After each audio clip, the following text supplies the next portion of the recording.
Hello, c'est Eve, bienvenue dans ton épisode Feel Good de la semaine. Installe-toi confortablement et c'est parti pour tes 10 minutes hebdomadaires de bien-être. Tes 10 minutes hebdomadaires juste pour toi, ce temps que tu prends en te coupant du reste du monde pour te recentrer sur ta santé mentale, ta santé physique, ta santé émotionnelle. Quelques instants où t'as plus rien à faire, nulle part où aller, juste prendre ce temps pour toi. Bon, je dis plus rien à faire, je suis pas tout à fait honnête, parce qu'aujourd'hui, je vais te proposer un exercice qui va te permettre de protéger ton énergie vitale. Donc, oui, tu vas avoir un petit exercice à faire, mais franchement, il est chouette. Et cet exercice, j'ai eu le bonheur de le faire dans ma formation de yoga. Et il est particulièrement intéressant parce que non seulement il va te permettre de comprendre ou de mettre en lumière, d'identifier en fait des choses qui te prennent de l'énergie, et d'autre part, il va te permettre ensuite d'identifier les choses qui te donnent de l'énergie et de réussir à trouver le juste équilibre entre les deux. Donc l'idée aujourd'hui, c'est que tu prennes de quoi noter là tout de suite et que tu commences par noter toutes les choses qui te donnent de l'énergie. Dans ton quotidien, tu peux te repasser ta journée dans ta tête à partir du moment où tu te réveilles et noter toutes les choses qui te donnent de l'énergie. Donc, j'en sais rien, le plaisir de prendre un café. C'est de l'énergie qui peut être vraiment genre physique, très rationnelle, en mode manger un truc, ça va me donner de l'énergie. Mais ça peut être aussi de l'énergie plus psychique, émotionnelle, donc écouter une musique qui te fait plaisir, j'en sais rien. Mais voilà, note toutes les petites habitudes, toutes les petites choses qui peuvent te donner de l'énergie, t'apporter du sourire, t'apporter de l'enthousiasme, t'apporter de la joie. Je t'invite à mettre pause dans l'épisode et à prendre le temps de faire tout ça. Maintenant que c'est fait, tu vas pouvoir faire une autre liste de toutes les choses qui te prennent de l'énergie cette fois-ci. Et je t'invite à être particulièrement spécifique, parce que plus tu es spécifique, plus ça va être simple ensuite de trouver des solutions. Donc je te donne un exemple.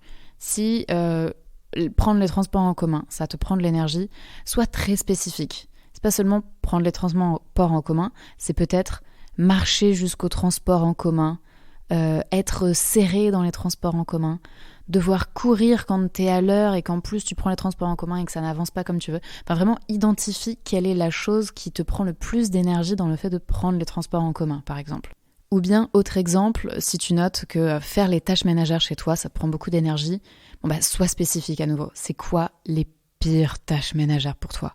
Celles que vraiment tu détestes, celles qui te prennent le plus d'énergie. Sois spécifique. Je t'invite à nouveau à mettre pause dans cet épisode et à remplir ta liste des choses qui te prennent de l'énergie. Ok, maintenant que c'est fait, que tu as tes deux listes sous les yeux, tu vas regarder dans toutes les choses qui te prennent de l'énergie, toutes les choses qui vraiment te drainent, qui font qu'à la fin de la journée, t'en peux plus, ou qu'au contraire, tu procrastines pendant des heures, que ça te prend de l'énergie physique et émotionnelle, bref. Toute cette liste de trucs relous que tu ne veux pas. Tu vas en choisir un et tu vas trouver une façon de faire disparaître cette chose de ta vie cette semaine. Je te reprends les deux exemples que je t'avais donnés. Par exemple, les transports en commun. Ok, quelle solution tu peux trouver pour faire disparaître ça de ta vie cette semaine? Est-ce que ça veut dire y aller en vélo? Est-ce que ça veut dire y aller à pied? Est-ce que ça veut dire éviter les heures de pointe? J'en sais rien de ce que tu as mis dans ta liste, mais trouve une solution pour cette semaine éradiquer ce truc-là. Si c'était les histoires des tâches ménagères, peut-être qu'il faut que tu prennes un ou une femme de ménage une fois par semaine ou une fois toutes les 2 semaines, j'en sais rien. Mais en fait, les solutions sont illimitées. Fais preuve d'ingéniosité. N'hésite pas à en parler à des amis et je t'invite d'ailleurs à faire cet exercice avec d'autres personnes parce que eux aussi ça va les aider et vous allez pouvoir ensuite vous donner des astuces mutuellement. Moi dans ma formation de yoga, on devait le faire en groupe et ensuite se donner tous des astuces et souvent c'est les autres qui vont trouver des solutions. Donc si jamais tu as un peu de mal à trouver des solutions, je t'invite vraiment à en parler avec d'autres personnes.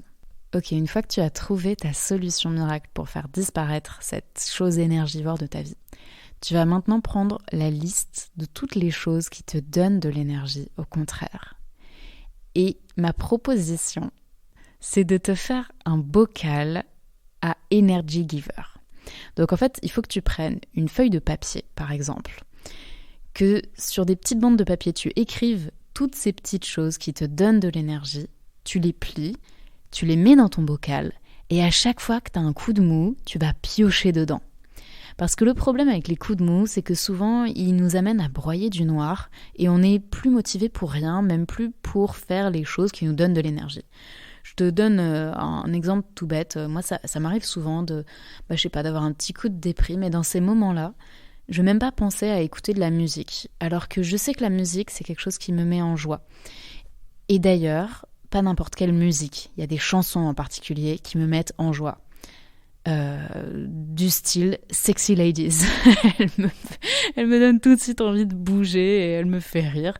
Et bien, justement, une fois que j'ai mon bocal à Energy Giver, si j'ai un coup de mou, je peux aller piocher dedans.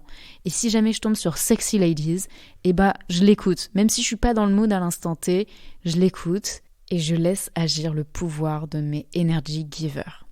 Pareil, si une des choses qui te donne de l'énergie, c'est d'appeler un ami, par exemple. Ça arrive souvent que quand on n'est pas au top, on n'y pense même pas, on est là, on broie du noir et nos pensées, elles s'alimentent que sur des choses négatives.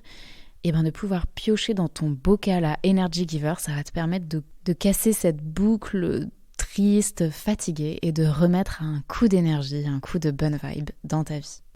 Voilà, c'est un petit exercice qui est très ludique, mais qui peut t'aider à comprendre beaucoup mieux comment tu fonctionnes et beaucoup mieux pourquoi, parfois, à la fin d'une journée, tu te sens épuisé, tu te sens aux 6 pieds sous terre et du coup, tu n'as qu'une envie, c'est de t'assommer derrière Netflix, par exemple, alors que peut-être qu'il y a ce bouquin que tu as envie de lire depuis des mois, mais en fait, à la fin de la journée, tu es tellement vidé que tu n'as même plus l'énergie de lire, tu n'as même plus l'énergie de faire les choses positives. Donc ça, c'est un indice qu'il y a trop de choses qui te prennent de l'énergie dans ton quotidien et pas assez qui t'en donnent. Donc en mettant en place ce petit bocal d'Energy Givers et en prenant l'habitude de régulièrement retourner sur cette liste des choses qui te prennent de l'énergie et de te dire « Attends, ok, cette semaine, j'en éradique une nouvelle. » Quelle est la chose là dans ce qui me prend de l'énergie que je peux supprimer simplement ? L'idée, c'est pas d'inventer des trucs cornéliens et t'attaques pas aux choses trop dures. Petit à petit, en enlevant des petites épines de ton pied, ça va vraiment te permettre de rééquilibrer et de te sentir beaucoup mieux, beaucoup plus dans ta vitalité, beaucoup plus dans ta joie. C'est tout pour aujourd'hui. J'espère que cet épisode t'a plu et te sera utile dès maintenant. Pense à t'abonner, à le partager à des amis pour que eux aussi ils mettent en place leur boîte d'Energy Givers et qu'ils se débarrassent des choses qui dans leur vie leur prennent trop de joie. Prends bien soin de toi. Je te dis à la semaine prochaine. Ciao.